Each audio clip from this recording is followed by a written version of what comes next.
Hola, mi nombre es Carlos Placitelli, soy arquitecto naval y hace 14 años que estoy dedicado al trabajo en bioconstrucción. Originalmente trabajé en Uruguay, en el estudio que teníamos con la arquitecta Herzfeld, y allí durante 12 años estuvimos diseñando y construyendo viviendas usando materiales naturales.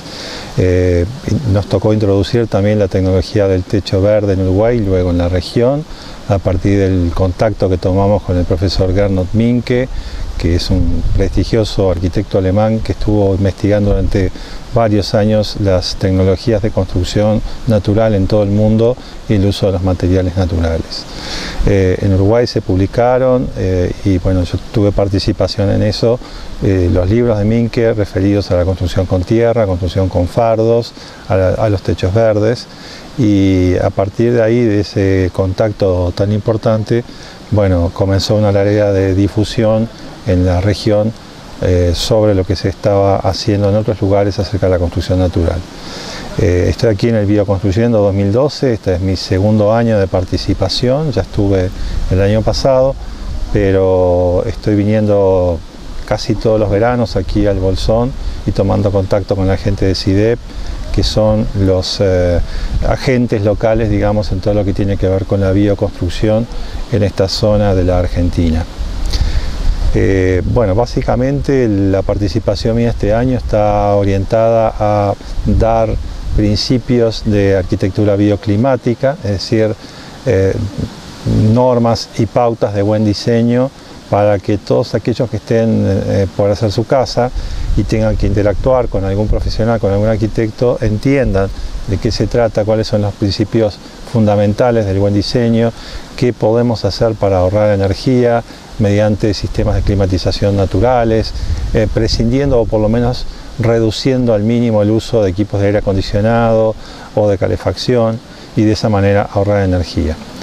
Lo que nos mueve es básicamente asegurar la sustentabilidad en la arquitectura, es decir, que todo el gasto de energía y el manejo de materiales antes, durante y después de la construcción se haga de manera sustentable y sin perjudicar el ambiente. El mensaje es que nosotros creemos que tenemos que hacer un cambio en la forma en que estamos haciendo las cosas, que tenemos que revisar lo que estamos haciendo y cómo lo estamos haciendo y en cierta manera dar algún pasito atrás, pero no para retroceder, sino para tomar impulso hacia otra dirección, mucho más confiados y mucho más seguros que lo que estamos haciendo está bien.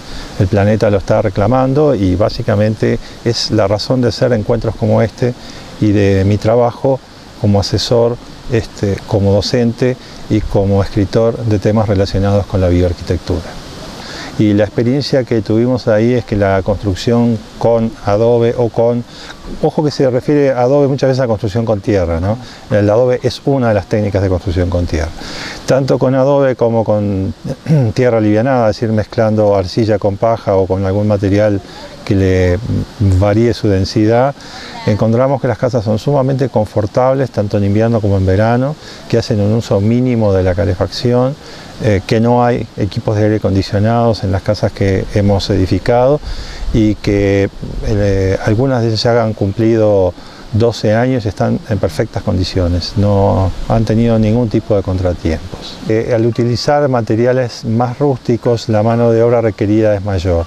Lo que tiene la ventaja de la bioconstrucción es fundamentalmente para el autoconstructor, porque el autoconstructor puede tener materiales más baratos y también aportando a la mano de obra ahorrar mucho y de esa manera hacer viable un proyecto que de otra manera sería más difícil de encarar. Yo quiero aclarar que las casas ecológicas o las casas hechas con materiales naturales y sustentables no necesariamente prescinden de todos los materiales convencionales que se utilizan. Utilizan hormigón, utilizan vidrio, utilizan materiales que son de uso corriente, pero en menores cantidades. esto ya de por sí es algo favorable. Lo otro es que la tierra, por ejemplo, requiere mucha menos energía para ser trabajada.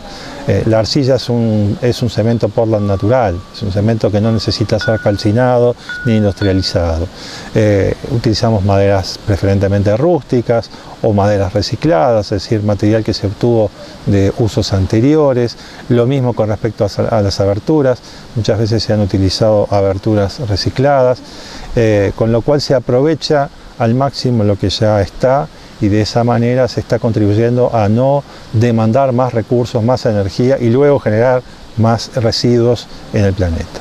Lamentablemente la arquitectura contemporánea reciente ha elegido un camino en el diseño que ha hecho que se prescinda de estas herramientas que fueron tradicionales para ayudar en la climatización natural de las casas. Hay una ciencia milenaria que viene desde el principio del tiempo, cuando el hombre empezó a hacer sus casas, sus espacios habitables, y tuvo que solucionar distintos tipos de problemas, sin contar por supuesto con la tecnología que tenemos hoy.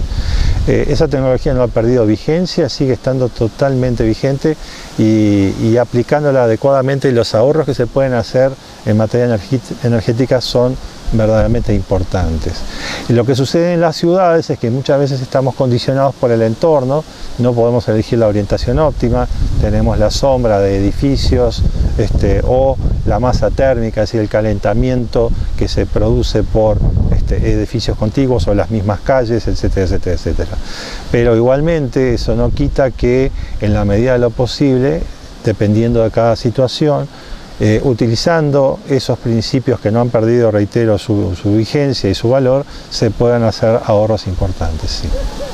Hay crisis habitacional. Definitivamente la industria de la construcción y los programas sociales en general no están pudiendo dar solución a la demanda de vivienda. La gente tiene pocos recursos para viviendas que son cada vez más caras. Entonces la brecha se va agrandando en lugar de achicarse. Y los organismos encargados de solucionar esos problemas o se pierden en trabas burocráticas o utilizan sistemas de construcción que son muy caros y por lo tanto no pueden hacer una buena calidad de vivienda a un precio razonable, con lo cual los fondos no dan. Es decir, estamos en un callejón sin salida con eso. Sí. De parte de las autoridades en general hay desconocimiento de este tipo de técnicas y cuando se las conoce mal, se las descalifica, se las considera como técnicas superadas o que definitivamente no pueden ser utilizadas. Pero lo que es peor no es tanto el problema a nivel de los técnicos que tienen poder de decisión, que eso podría ser reversible.